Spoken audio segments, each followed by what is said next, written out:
Bueno, buenos días nuevamente, familia. Damos gracias al Señor por todos los que estamos acá reunidos y bueno, porque podemos también adorarle y podemos ser edificados con su palabra. Amén.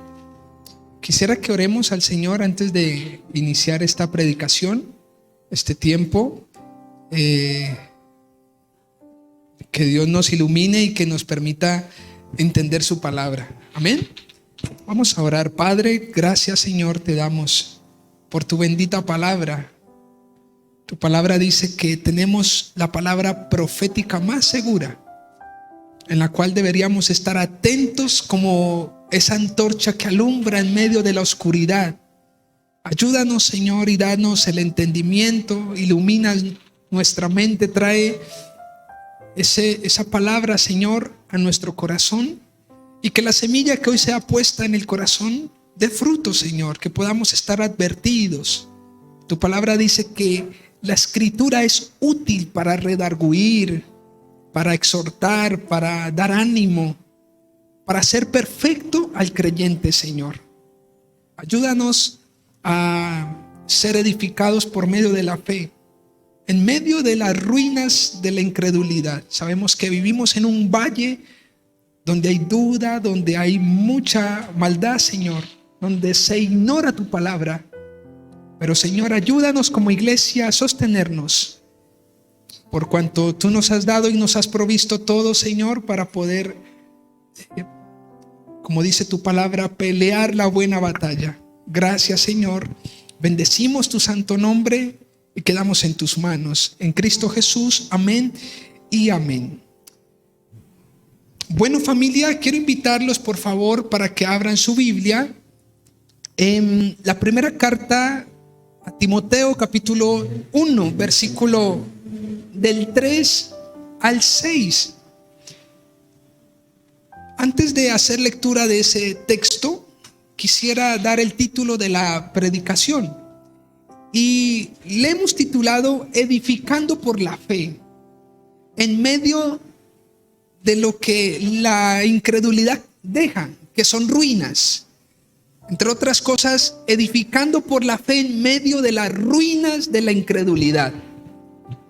Permítanme, por favor, hago mención a un pensamiento introductorio. Dice, el resultado, escuchen esto, el resultado de la incredulidad pondrá al hombre donde nunca creyó estar y revelará al final de los tiempos lo miserable del hombre. Escuchen, cuando a su vez la grandeza y la santidad de Dios sea soberanamente manifestada. Entre otras cosas, los incrédulos tendrán un tiempo o vendrá un momento donde los incrédulos serán ¿qué? Serán humillados por la grandeza y la santidad del Señor. Ahora, es interesante porque cuando hablamos de las ruinas de la incredulidad, es lo que ha dejado justamente el menospreciar al Señor Jesucristo, pues Dios nos proveyó todo para nosotros ser salvos. De manera que si nosotros desechamos, escuchen esto, si nosotros desechamos a Cristo, estaríamos arruinados. Sería una pérdida nefasta para el ser humano. Sería la oportunidad, dejar ir la oportunidad para salvación, para redención de pecados. Escuchen, por favor, los invito a Primera de Timoteo. Por favor, en el capítulo 1. Mire lo que dice. Como te rogué que te quedases en Éfeso cuando fui a Macedonia, para que mandases a algunos que no enseñen diferente doctrina, ni presten atención a fábulas y genealogías interminables, que acarrean disputas más bien que edificación de Dios que es por la fe. Así te encargo ahora. Pues el propósito de este mandamiento, dice Pablo, es el amor nacido del corazón limpio y de buena conciencia, y de fe no fingida, de las cuales cosas, escuchen esto, desviándose algunos. ¿Qué dice? Desviándose algunos, se apartaron a vana palabrería.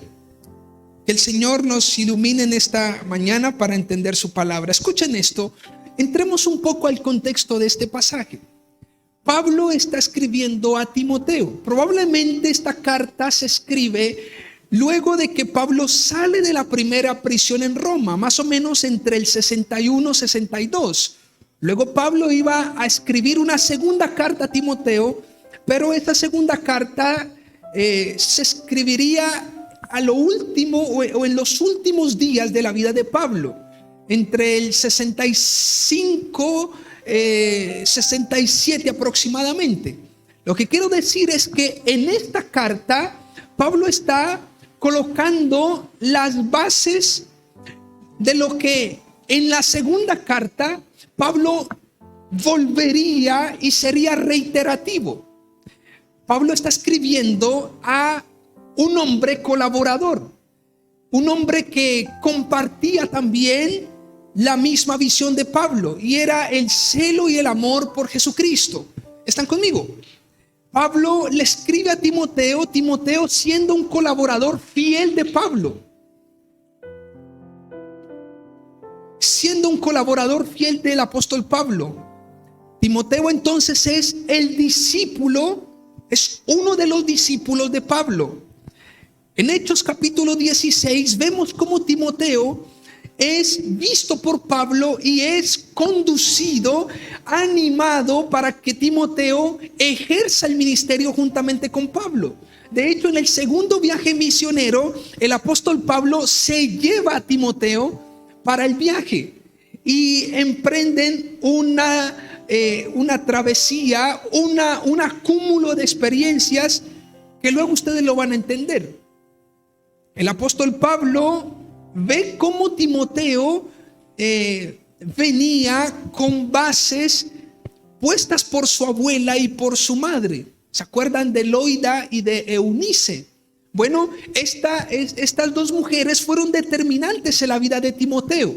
Tanto que el apóstol Pablo en la segunda carta a Timoteo, en el capítulo 3, versículo 14, dice: pero persiste tú en lo que has aprendido y te persuadiste, sabiendo de quién has aprendido, y que desde la niñez has sabido las sagradas escrituras. La pregunta es: ¿quién enseñó las sagradas escrituras a Pablo?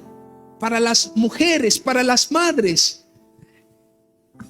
fueron su abuela y su mamá. El padre de Timoteo era un padre griego.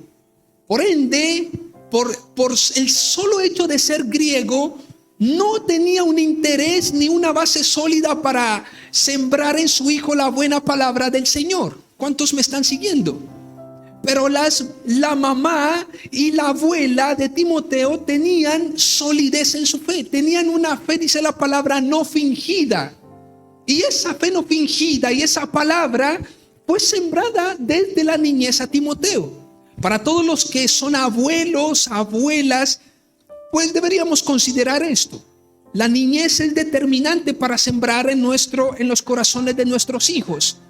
Pero quiero continuar mencionando de que Pablo le está diciendo a este hombre, a Timoteo, le dice: Timoteo, recuerda lo que fue puesto en tu corazón. Recuerda de quién has aprendido y recuerda lo que aprendiste, que son dos cosas diferentes. Escúchenme, son dos cosas diferentes. De quién has aprendido y qué es lo que has aprendido. El apóstol Pablo entonces llama a Timoteo. Este hombre aproximadamente era un joven, entre los 15 y 20 años. Pablo invita a Timoteo a servir al Señor, y Pablo empieza a formar a Timoteo, a instruirlo. Y las dos cartas que Pablo escribe a Timoteo es justamente para animarlo, para instruirlo, para que no deje de hacer lo que se le ha enseñado. Cuando Pablo escribe la segunda carta a Timoteo, Pablo, se conoce esa carta como el testamento de Pablo. Podríamos decir que el consejo, los últimos días de Pablo, estando preso, los dedicó para pensar en Timoteo y por ende le escribe la segunda carta. ¿Cuántos me están siguiendo? Ahora, es interesante porque Pablo escribe de las 13 cartas, escribe 9 a las iglesias y 4 se detiene a escribir a personas en particular. Una de ellas se la escribe a Filemón, la otra se la escribe a Tito y las otras 2 se las escribe a Timoteo. Es interesante entonces porque Timoteo no era cualquier colaborador de Pablo. Quiero que entiendan esto. Pablo no consideraba a Timoteo como cualquier discípulo. Ustedes van a entender a lo largo de la enseñanza que Pablo envía y utiliza a Timoteo para dejarlo pastoreando iglesias, entre esas la iglesia de Corinto, una iglesia muy difícil por sus capacidades inmorales o por las prácticas inmorales que se hacían. Pero también Pablo deja a Timoteo en una iglesia, o más bien en la ciudad de Éfeso, donde habían creyentes. ¿Cuántos me están siguiendo hasta el momento? Pablo ve con buenos ojos a Timoteo y Timoteo crece a una estatura donde Timoteo ya empezaba a enseñar. Timoteo no solamente se sentaba en las bancas a escuchar a Pablo. Timoteo hacía algo interesante y es que creció. De hecho, en el versículo 3, si ustedes van a primera de Timoteo, mire lo que dice: como te rogué que te quedases, ¿a dónde? En Éfeso. Lo que está diciendo Pablo es de manera indirecta: yo te di un mensaje, te pasé un recado, te di una solicitud, que te quedases, ¿a dónde? En Éfeso. Y dice: cuando fui a Macedonia, entre otras cosas, antes de ir a Macedonia, yo te dije algo, Timoteo, porque tenías la capacidad para hacer lo que te mandé. Mire lo que Pablo le dice: para que mandases a algunos que no enseñen diferente doctrina. Permítame, por favor, para Timoteo decirle a otros que no enseñaran una doctrina diferente, la doctrina debería estar clara ¿en quién? En Timoteo. Para nosotros como padres, si el pastor en la iglesia le dice: ojo, que no estemos enseñando cualquier cosa a nuestros hijos, es porque usted sabe distinguir entre cualquier cosa y lo que es correcto. ¿Están conmigo? La persona que crece y que madura en su fe y que se atreve a edificar por la fe en medio de tantas ruinas, es una persona que sabe distinguir, sabe discernir los momentos, sabe distinguir entre lo que es errado y lo que es correcto. Ustedes lo van a entender en los próximos minutos. Permítame por favor esto. Pablo a uno de los colaboradores más fieles, es decir, a Timoteo, le escribe esta carta, y escuchen esto, con un motivo, y era de que atendiera, pero también que fuera advertido. ¿Sabe, familia? Hoy en día las personas que vienen a la iglesia, pocos son advertidas y pocos se atreven a atender aquel consejo que da el pastor o que le enseña la escritura de manera correcta. ¿Saben por qué? Porque viven con lentes diferentes. Porque venimos a la iglesia con la intención de recibir, pero no de aprender para poder caminar. ¿Están conmigo? Entre otras cosas, estoy en medio de una situación y mi deseo es que Dios subsane y llene el vacío, pague las deudas, prospere el negocio, dé vida a mis sueños, tantas cosas. Pero ¿cuántos de esos se atreven a decir: y a considerar las advertencias, usted ahorita se va a dar cuenta cuál es el peligro. El peligro no es la necesidad que vivimos en ocasiones. El peligro de la fe, de hecho, el apóstol Pablo, escuchen esto, el apóstol Pablo, Pedro, Judas, las 3 cartas de Juan. De hecho, en segunda de Juan, ahora vamos a ese texto, quiero que vamos rápidamente, en segunda de Juan, versículo 7. Dice, porque muchos engañadores han salido por el mundo que confiesan que Jesucristo no ha venido en carne. Quien esto hace es el engañador y el anticristo. En el versículo 9 dice, escuchen esto, cualquiera que se extravía y no persevera en la doctrina de Cristo. Lo que está diciendo Pablo a Timoteo es, persevera en la doctrina y distingue entre la buena doctrina y lo que no es. Ahora usted dirá, pero de hecho muchas personas dicen eso. Usted va a una iglesia cristiana y las personas dicen, sí, claro, yo voy a una iglesia cristiana. Y entonces la pregunta del millón es, ¿y es sana doctrina? Y todos dicen, sí, es sana doctrina. Hasta los católicos dicen que es sana doctrina. Pero cuando la doctrina empieza a sesgarse, cuando empieza a ser diferente, cuando Cristo queda rezagado. Hay iglesias cristianas donde Cristo no es el centro y es lamentable. Ahora, lo que está diciendo aquí es el que se extravía y no persevera en la doctrina de Cristo no tiene a Dios. Escuchen por favor. Uno de los ataques más frontales a la fe no son las necesidades que vivimos, sino los razonamientos, la lógica, la filosofía, las palabras vanas que se encuentran socialmente. ¿Están conmigo? ¿Por qué Pablo le dice a Timoteo, te rogué que te quedases en Éfeso y te dejé allí para que ores por los hermanos y que nadie pase situaciones? Pablo no está diciendo esto. Si usted nota, en primera de Timoteo, regresen por favor allá, en primera de Timoteo, lo que Pablo le hace, el encargo que Pablo le hace a Timoteo es, ojo con prestar atención a fábulas y genealogías interminables. Pablo sabía que la gran amenaza de la fe era las ideas, el razonamiento, la propia justificación. ¿Están conmigo? La filosofía. Hoy en día, familia, se ha mutilado, o más bien hay un ataque frontal a la fe cristiana. Hay confrontaciones a la fe. Cuando nosotros vemos las ideologías de género, cuando vemos las posturas de los altos gobiernos, todas estas cosas lo que hacen es atacar frontalmente ¿a qué?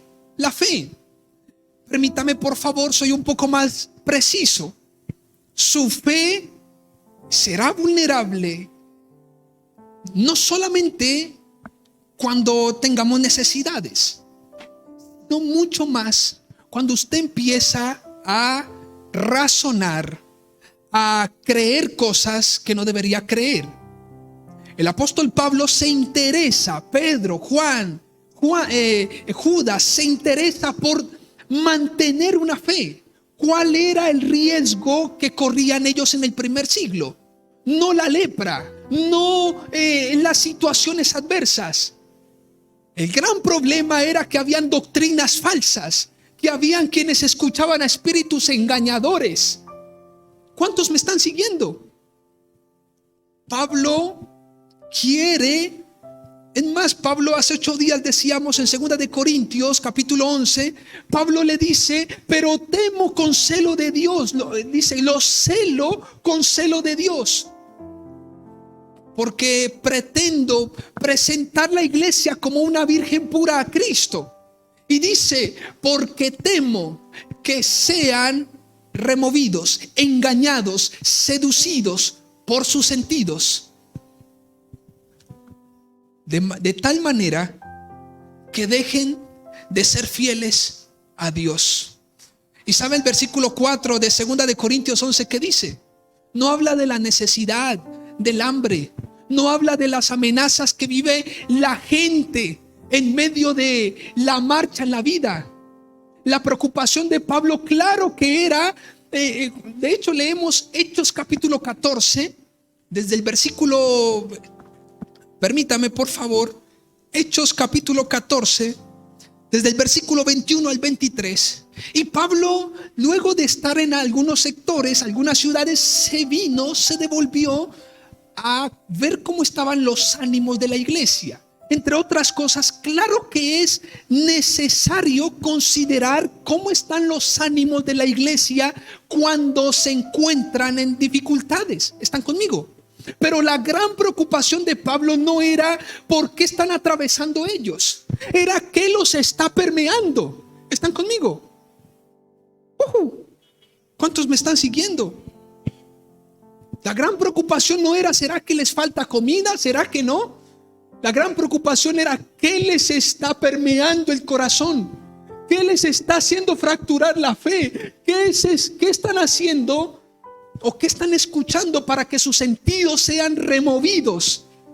En el versículo 4, reitero, de 2 de Corintios 11, dice, porque si viene otro, hablando de otro Jesús, a ese reciben. Y si viene otro con otro evangelio, a ese también reciben. Y si viene otro con otro espíritu, también lo reciben. Entre otras cosas, ustedes toleran eso fácilmente. Pablo estaba interesado en que la iglesia tuviera una fe ¿qué? Sólida. ¿Una fe qué? Sólida. Y la única manera de tener una fe sólida, el apóstol Pablo le dice a Timoteo, te rogué que te quedases en Éfeso. ¿Para qué? Para que mandases a algunos a que no estén enseñando diferente doctrina. La pregunta es, ¿qué quiere decir doctrina? ¿Qué es doctrina?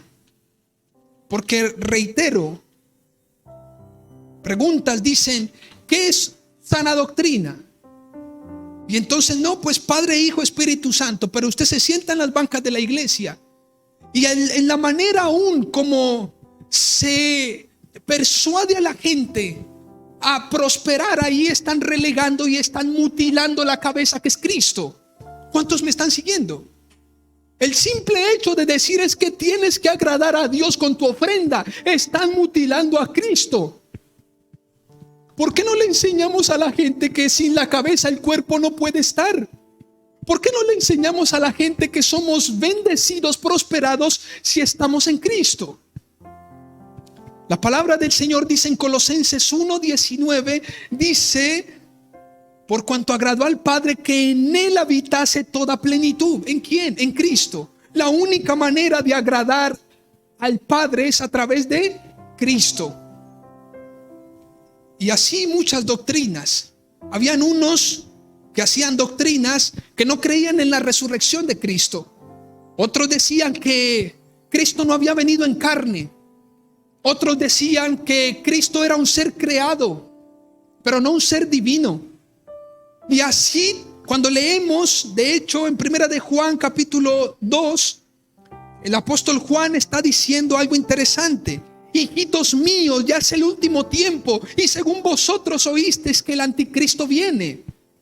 Así ahora han surgido muchos anticristos, y por esto conocemos que es el último tiempo. Salieron de nosotros, pero no eran de nosotros, porque si hubiesen sido de nosotros, habían permanecido con nosotros. Pero salieron para que se manifestase que no todos son de nosotros.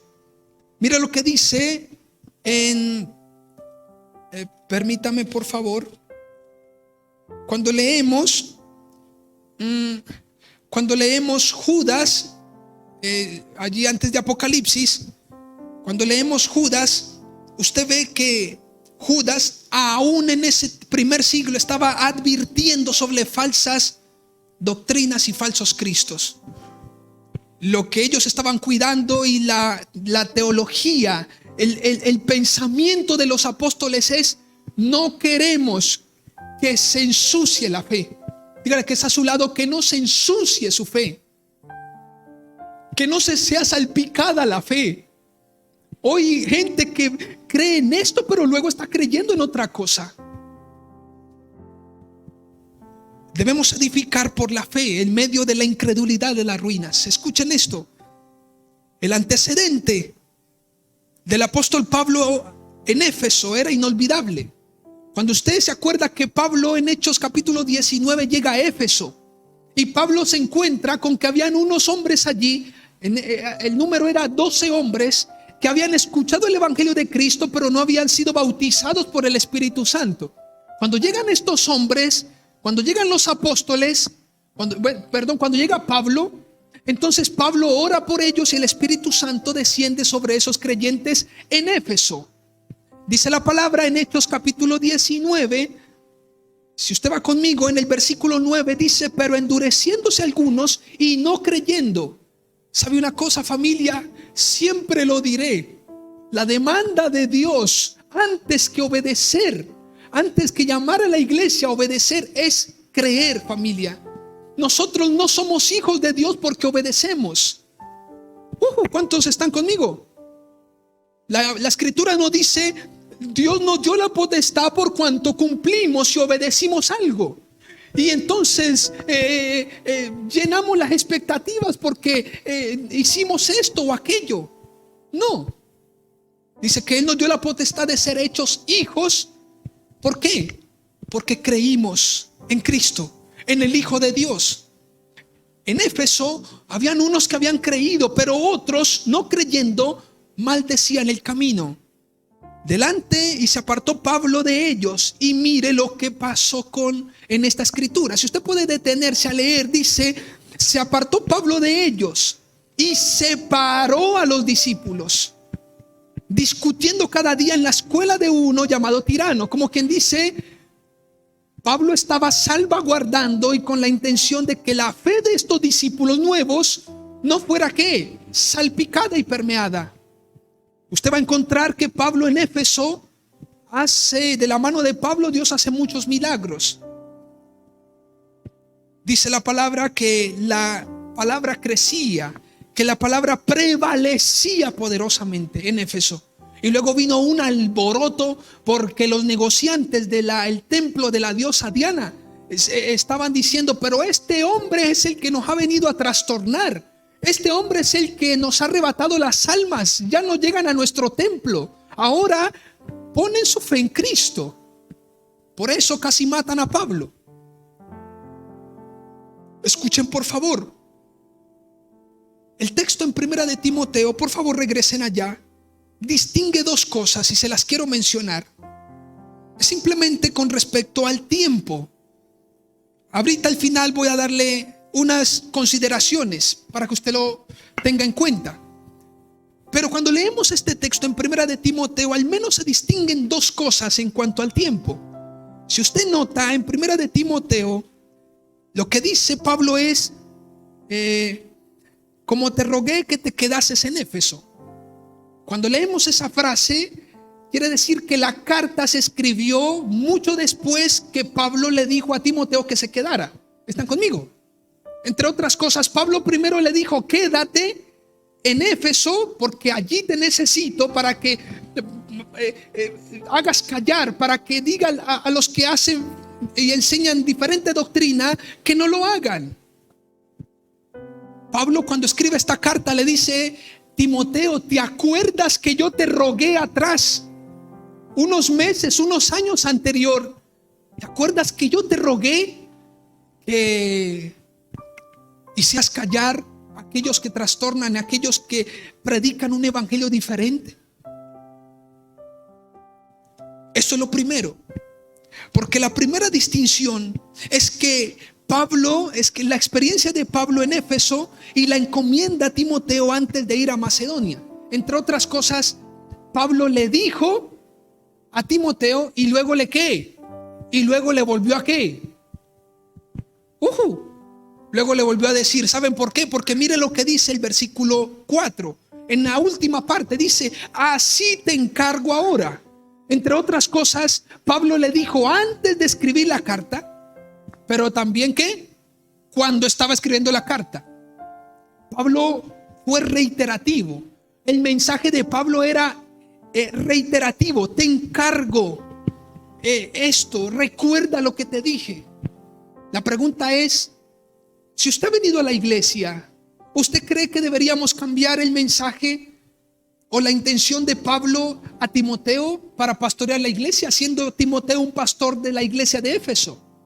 Por supuesto que no. Si el pastor hoy en día recibiera un consejo de Pablo, ¿cuál sería?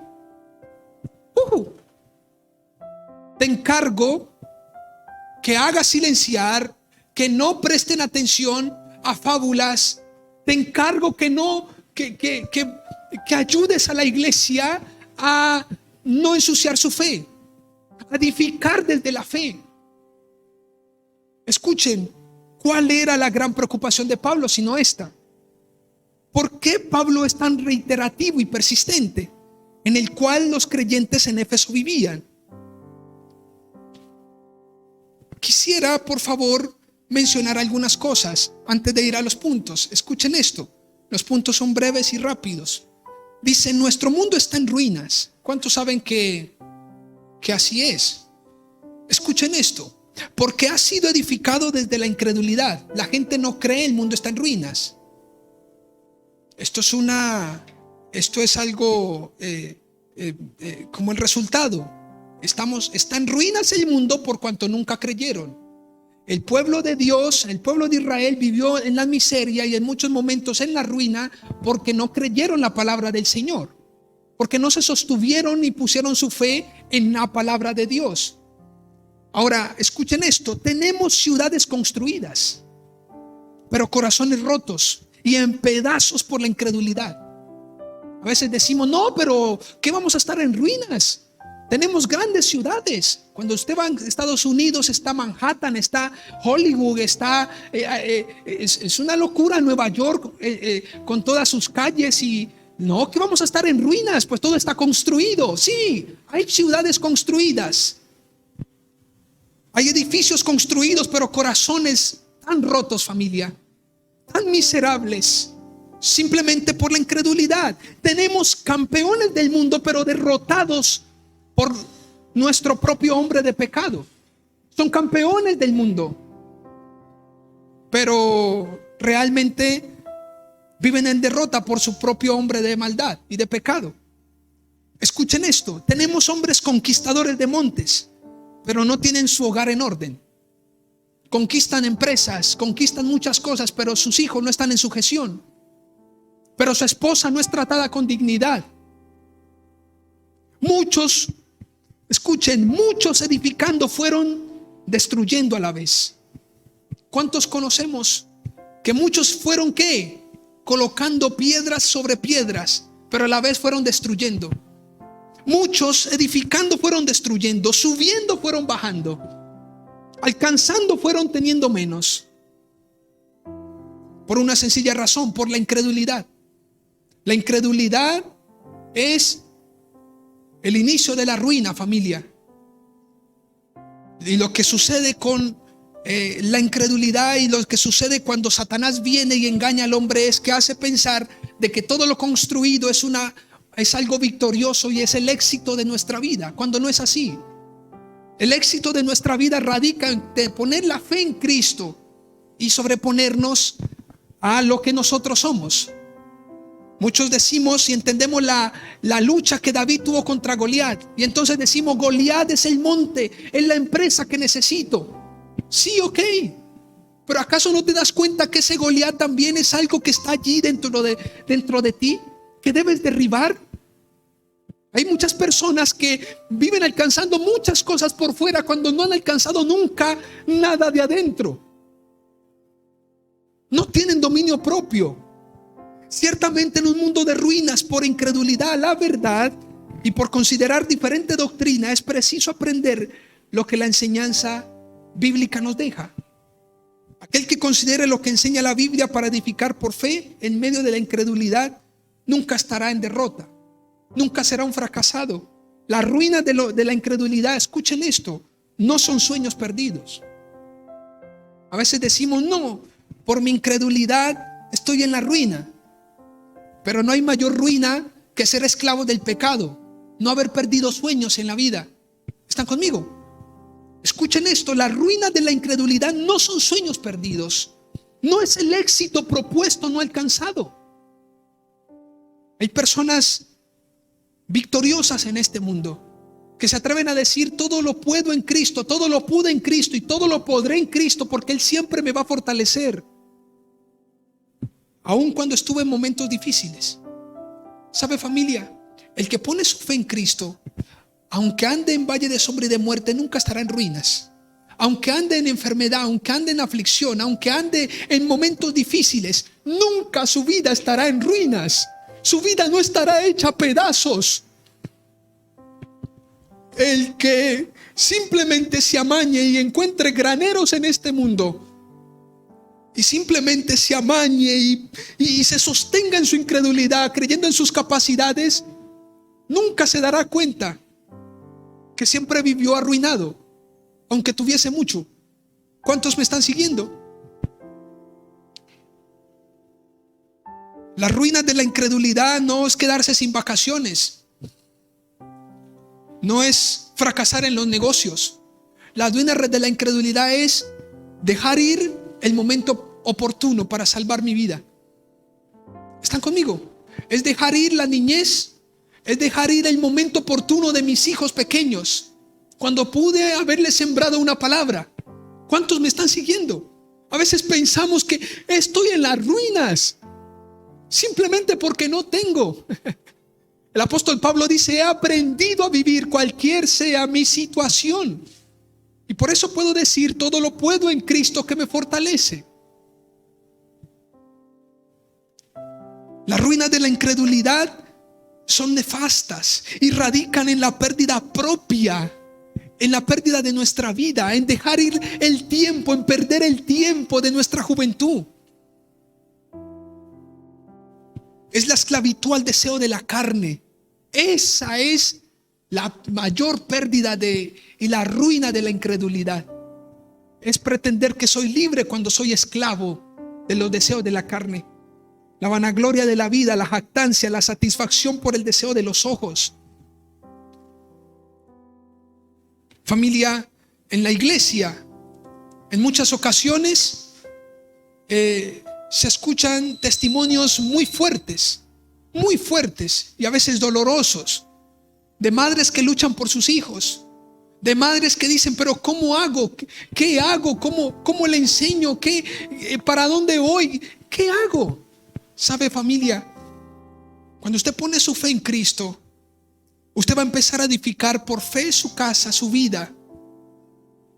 Usted empieza a ser diferente y a enseñarle a su familia lo que es diferente y cómo debe ser una manera correcta de vivir. Lo mejor que le podemos dejar a nuestros hijos es el ejemplo de nuestra fe, que sea una fe genuina.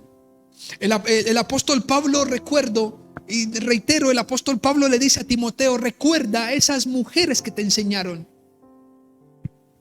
La pregunta es: ¿qué fue lo que Pablo recordó de esas mujeres?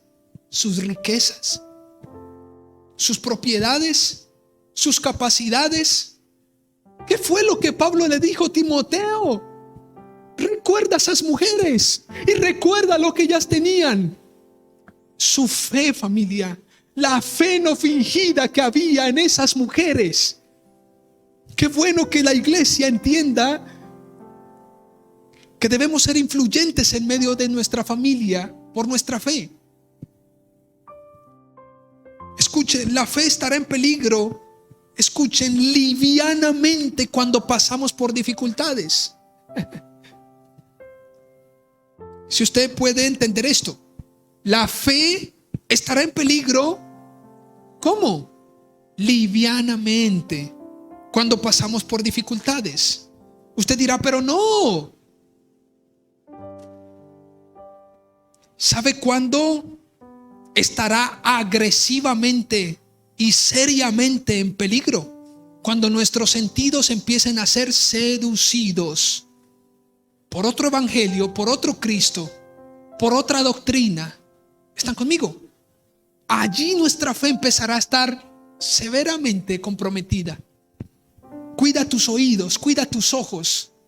La manera como cuidas tus oídos, tus ojos, tus sentidos es cuando lees la palabra del Señor, cuando vas y tienes tiempo con el Señor. Ayer empecé de nuevo a estudiar. Me regalaron una Biblia de estudio. Me regalaron una teología sistemática. Ya con esa tengo 3 teologías sistemáticas. Y orando ayer ni pude dormir. Esta noche, esta madrugada, Señor, me siento muy responsable por ustedes. Muy responsable. Porque quisiera que ninguno se perdiera y que a que ninguno le faltara la fe. Ustedes pasan por dificultades y eso lo sé. Pero ¿sabe una cosa? Son inevitables. ¿Son qué? Son inevitables. Lo que yo como pastor puedo decirles a ustedes es: alimenten la fe. Que no falte eso que los va a mantener bien soportados. Es nutrir su fe, entendiendo de que cualquier cosa, cualquier idea estará atacando fuertemente las personas en su fe. Los falsos maestros. ¿Sabe lo que dice en 2 de Pedro acerca de los falsos maestros? Que muchos los siguen. ¿Sabe lo que dice en 1 de Timoteo 4, versículo 1? Dice: pero el Espíritu dice claramente que en los postreros tiempos algunos apostatarán de la fe, escuchando a espíritus engañadores y a doctrinas de demonios. ¿Usted entiende esto? ¿Usted es consciente de lo que está escuchando? El problema no es que hayan falsos maestros, el problema es quienes los escuchan. El problema es que no discernimos entre una doctrina diferente y una correcta, porque no estudiamos la palabra. Cuando estudiamos la Escritura, familia, nuestros sentidos no estarán extraviados, porque no toleraríamos ni a otro Cristo, ni a otro evangelio, ni a otro espíritu. ¿Cuántos me están siguiendo? Una fe superficial, lo hemos hablado, no solo pondrá en derrota y esclavitud a aquel que está, sino que lo condenará para siempre, si no se arrepiente. Mire, familia, en las iglesias, escúchenme lo que les voy a decir. Hay muchas personas sentadas, escuchando predicaciones, escuchando y leyendo la palabra con muchos prejuicios en su cabeza. ¿Sabe, familia? Cuando empecé a darme cuenta de tantas cosas, entre alguna de esas, algo que fácilmente detectable, cuando empecé a darme cuenta que la prosperidad nuestra no radica en lo que yo doy, la teología mía empezó a cambiar. Porque en algún momento me enseñaron que entonces Dios me protegería cuando yo doy el diezmo y la ofrenda, cuando yo hago esto por Dios. Familia, ¿en serio? ¿En serio eso es lo que vamos a sostener por el largo de nuestros días? Familia, cuando leemos la Escritura, ayer estábamos estudiando y el predicador decía: cuando usted va a la Escritura, usted tiene que cambiar de lentes, porque los lentes de antes estaban empañados. Entonces tienes que botarlos y desecharlos, y entonces colocarte unos lentes diferentes para que puedas ver con claridad. Eso es lo que aporta la Escritura. La Escritura dice que ya somos bendecidos si estamos en Cristo. Muchas personas, otro tipo de idea, y es que el cristiano de 15 años en el evangelio, el diablo lo toca y lo mueve y lo lleva para acá y para allá. No, familia. ¿Cuántos me siguen? Ojo con eso. Porque en 1 de Juan capítulo 5 dice en el versículo Primera de Juan capítulo 5 en el versículo 18 dice que el que es nacido de Dios, el diablo no le toca. Cuando yo leo textos como estos, yo digo, no es posible que haya cristianos poseídos por un demonio. ¿Están conmigo? Nunca fueron cristianos. Porque el que es nacido de Dios vence al mundo. El que es nacido de Dios, el diablo no le toca. El que es nacido de Dios, el diablo no lo tiene esclavo ni como títere. El que es nacido de Dios es el templo del Espíritu Santo. El que es nacido de Dios es hijo. Dios no, hoy eres mi hijo, mañana no. Hoy sí, mañana no. Familia, la preocupación de Pablo no eran las dificultades atravesadas, reitero, sino las ideas y filosofías huecas. Nótese en Primera de Timoteo, ya voy terminando, voy a los puntos rápidamente. En Primera de Timoteo, nótese lo que dice. Pablo le dice: como te rogué que te quedases en Éfeso cuando fui a Macedonia, para que mandases a algunos que no enseñen diferente doctrina. Y mire lo que dice: ni presten. Allí hay dos cosas. Una cosa es enseñar. Pablo acudió a dos audiencias. Pablo le dijo: a los que enseñan, no enseñen mal, y a los que escuchan, no escuchen lo que no es. Está diciendo: ustedes no presten atención a esto. ¿A qué? A palabras vanas, a filosofías huecas, a genealogías interminables. Y a los que enseñan, enseñe las cosas bien. ¿Están conmigo? Pablo quería salvaguardar la fe de la iglesia. Es impresionante cómo hoy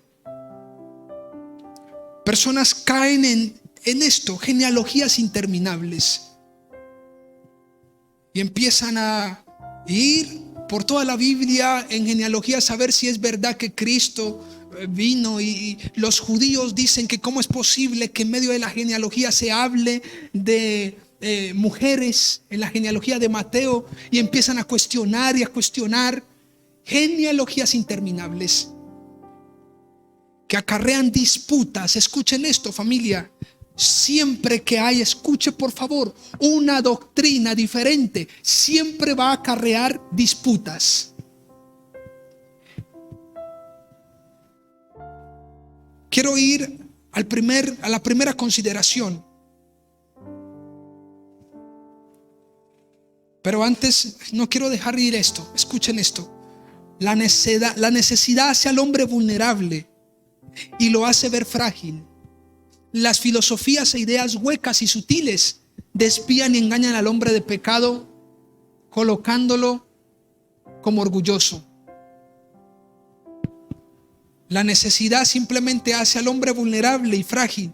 Las ideas hacen mentes hinchadas, hacen mentes orgullosas, capaces de cuestionar la verdad. Eso fue lo que pasó con los fariseos. Mentes hinchadas, cerebros muy grandes, muy cabezones, pero poco entendimiento.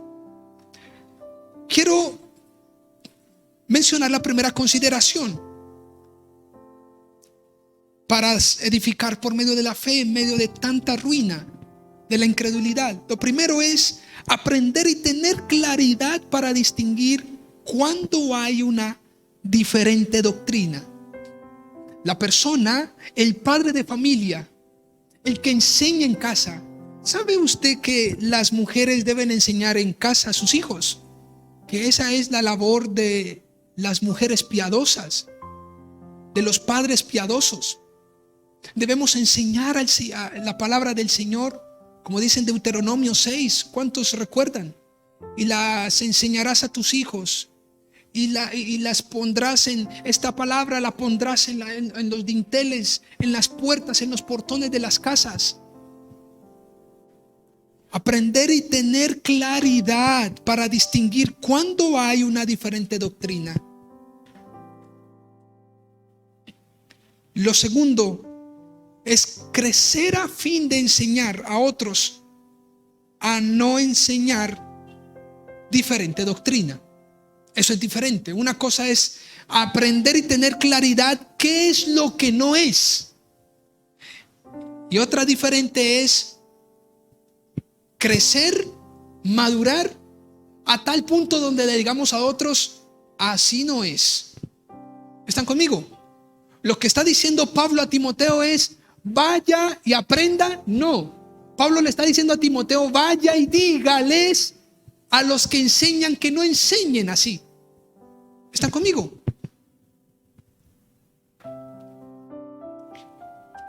Lo otro que podemos considerar es, lo tercero es discernir la reiteración de un encargo o un mensaje, su importancia y su aplicación.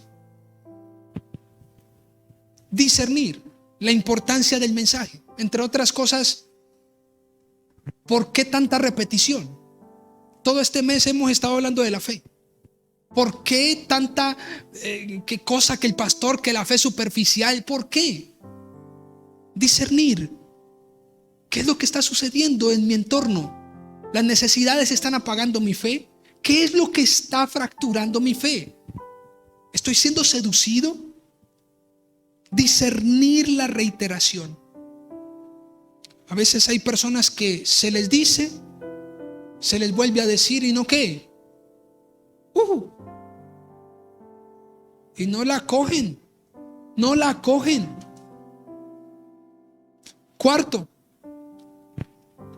entender la preocupación de quien aconseja en cuanto a la amenaza real de mi fe.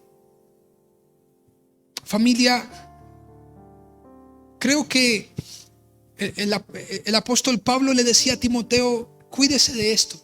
Y no solamente cuídese, sino que vaya y dígales que no lo hagan de esa manera.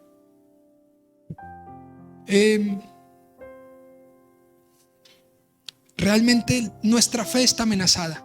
Dígale que está a su lado, nuestra fe está amenazada. Todo el tiempo es amenazada. Pretenden apagarla, lo que nos mantiene en victoria. ¿Están conmigo? Lo quinto, no olvidar el propósito del mandamiento y la doctrina. Escuchen esto porque esto es muy interesante. En el versículo 5 dice, pues el propósito de este mandamiento es el amor, ¿qué? Es el amor nacido de un corazón, ¿qué? Limpio. ¿Sabe una cosa, iglesia? Cuando hay una correcta enseñanza, la correcta enseñanza lleva a que el corazón esté limpio. Y por ende no hay esclavitud. Por ende nace un amor, nace una pasión que ni siquiera y nunca fue impuesta. ¿Está conmigo? El apóstol Jesús le dice a los discípulos, en Juan capítulo 6, muchos empiezan a ir. Y Jesús le dice a los discípulos, si ustedes se quieren ir, ¿qué? Si ustedes se quieren ir, también váyanse. Váyanse. La puerta está abierta. Y Pedro le dice, no, espera un momentico. Porque si ellos se fueron, yo no me voy a ir. Solamente tú tienes palabras de vida eterna. ¿A dónde iré si no es a ti? Lo que Jesús estaba queriendo hacer es desarrollar un mandamiento que no fuera impuesto. La iglesia debe aprender a caminar sin imposición, sino en libertad. Debe aprender a venir a la iglesia sin amenazas. Debe aprender a dar sin amenazas. He escuchado testimonios donde hay pastores que dicen, o líderes, amenazan la iglesia. Es que si no van a la iglesia, entonces el diablo les va a mover todo.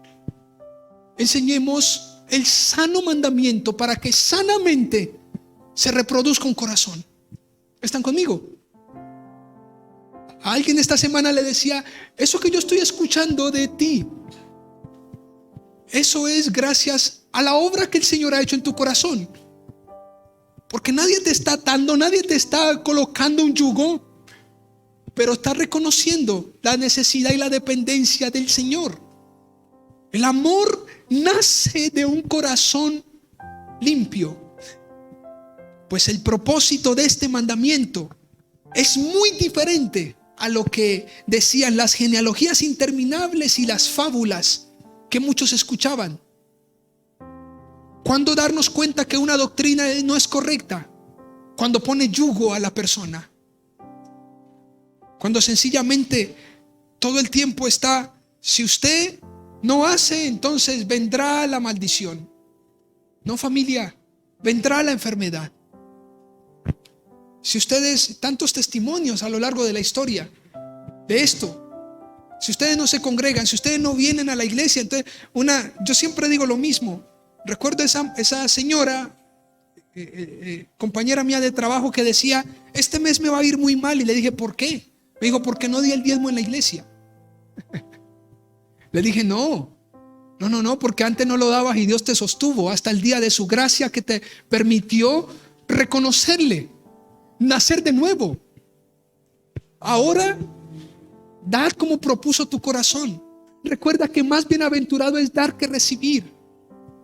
Hasta en el Antiguo Testamento, cuando David iba a la intención de edificar el templo, dice que muchos a su voluntad vinieron y trajeron oro, trajeron perlas, trajeron tesoros, sin que David les dijera. Eso es lo que nace de una doctrina correcta. Escuchen, contrario a lo que producen las falsas doctrinas, producen conflictos y discusiones. Hay gente que está muy resentida con la iglesia cristiana.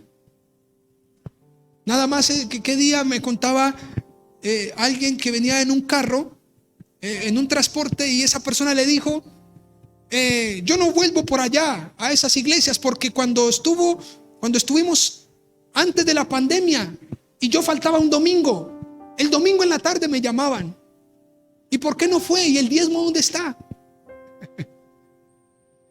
Antes de la pandemia, pero cuando vino la pandemia ni una llamada recibí. ¿Gente qué? Gente golpeada.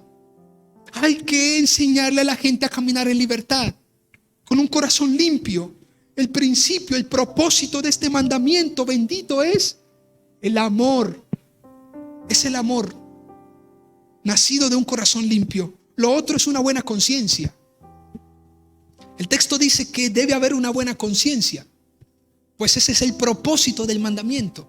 Entre otras cosas, lo que hace en nosotros la palabra es producir en nosotros ¿qué? ¿Qué dice? Buena conciencia.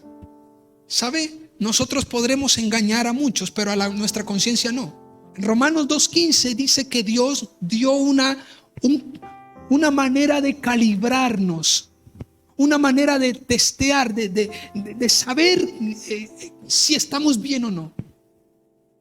El Señor ha dado y ha puesto en nuestras vidas la conciencia. ¿Y sabe para qué la ha puesto? Para que cuando hagamos mal seamos culpables. ¿Están conmigo? Entre otras cosas, lo que está diciendo el texto es el propósito de este mandamiento es tener una buena conciencia, de manera que no se sientan culpables, sino que haya gozo, sino que haya paz en el corazón. En 1 de Juan capítulo 3, versículo 17 en adelante dice: y en esto conocemos que estamos en el Señor, si nuestro corazón nos reprende. Si nuestro corazón nos reprende, entonces mayor es Dios. Si nuestro corazón no nos reprende, entonces estamos en paz. Tenemos una conciencia. Y lo tercero es una fe no fingida. El propósito de este bendito evangelio es que tengamos una fe no fingida, no una fe llena de hipocresía.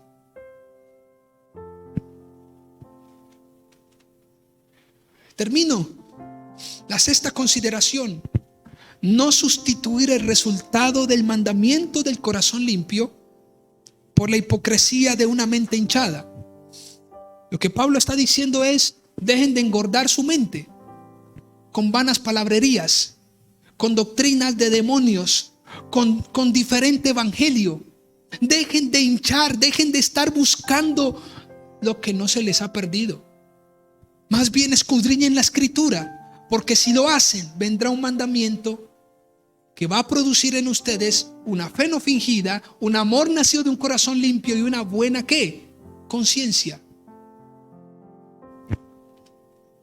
Comúnmente la mente hinchada se jacta en una palabrería.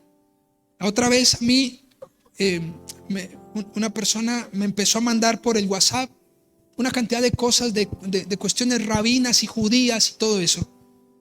Y que ya no se puede decir, por ejemplo, si usted está orando, ya no puede decir Señor, Señor y Padre, mi Dios. No, ni siquiera se puede decir Yahweh, o ya hay que decir Jesús para poder ser escuchado. Hay que decir Jesús, Mashiach, hay que decir una cantidad de cosas para poder ser escuchados. Eso no es así, familia. A veces hinchamos mucho nuestra mente. Y lo séptimo, para edificar por la fe en medio de la ruina de la incredulidad, la única manera es pelear la buena batalla de la fe y con una buena conciencia. Entre otras cosas, si usted pretende ser un buen cristiano, entonces preste atención a estas dos cosas. ¿Cómo está nuestra fe? ¿Y cómo está nuestra conciencia? ¿Están conmigo? Si nuestra conciencia nos reprende, si hay culpa, si nosotros estamos caminando y todavía tenemos ¿qué? Algo en el corazón, en la mente que nos martilla. Familia, creo que debemos ponernos a cuentas con el Señor. Mira lo que le dice por último en el versículo 19. En el versículo 19 de ese mismo capítulo dice, 1 Timoteo 1:19, dice, manteniendo la fe y buena conciencia, desechando la cual naufragaron en cuanto a la fe. ¿Quiénes? Algunos, de los cuales son Himeneo y Alejandro, a quienes entregué a Satanás para que aprendan a no blasfemar. ¿Qué pasó con Himeneo y Alejandro? Pablo le está diciendo a Timoteo, ojo, que no te vas a parecer a estos, porque ellos se desviaron, teniendo una mala conciencia y andando por el mundo con una fe fingida. Lo que Pablo le dice es mantén, dice en el versículo 19, manteniendo la fe y buena conciencia. Quiero que nos pongamos de pie, por favor, para terminar este tiempo y darle gracias al Señor por su fidelidad.